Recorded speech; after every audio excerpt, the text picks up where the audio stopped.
नमस्कार दोस्तों। आज की कहानी है पाप का बाप कौन है। एक पंडित जी काशी से पढ़कर आए। उनका ब्याह हुआ, पत्नी आई, कई दिन हो गए। एक दिन पत्नी ने प्रश्न पूछा, पंडित जी महाराज, यह तो बताओ कि पाप का बाप कौन है। पंडित जी पोथी देखते रहे पर पता नहीं लगा और उत्तर न दे सके। अब पंडित जी को बड़ी शर्म आई कि पत्नी पूछती है, पाप का बाप कौन है। हमने इतनी पढ़ाई की पर पता नहीं लगा। वे वापस काशी जाने लगे। मार्ग में ही एक वैश्या रहती थी। उसने सुन रखा था कि पंडित जी काशी पढ़कर आए हैं।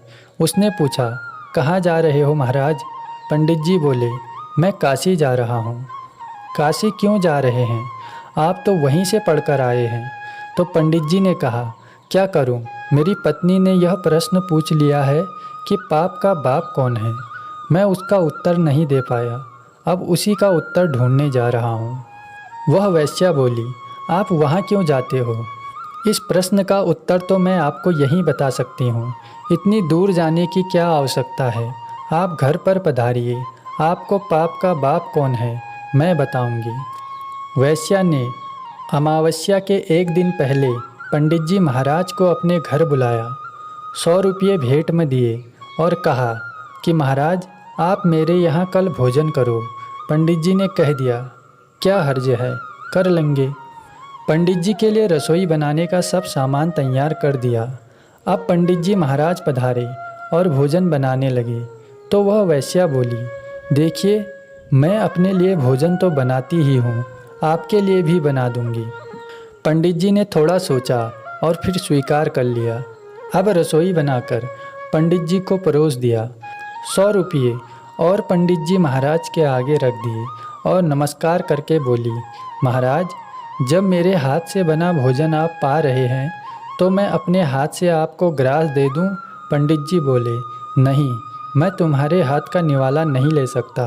तब वैश्या ने और 500 रुपये पंडित जी के आगे रख दिए और बोली, ये हाथ तो वही है जिनसे रसोई बनाई है। पंडित जी ने एक नज़र रुपयों की ओर डाली और मान गए।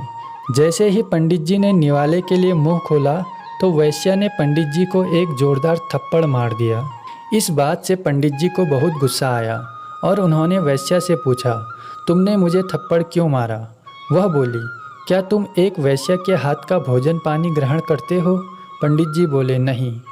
तो फिर तुमने मेरे हाथ का भोजन पानी क्यों ग्रहण किया। पंडित जी बोले, तुम्हारे भाव और प्रेम के कारण। तब वैश्या बोली, पंडित जी, भाव और प्रेम नहीं, लोभ के कारण। रुपये के लोभ के कारण आप मेरी हर बात मानते गए और लोभ ही है जो पाप का बाप है।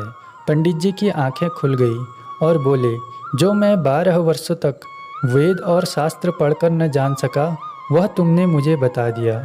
और वे वैश्या का धन्यवाद करके वहाँ से चले गए।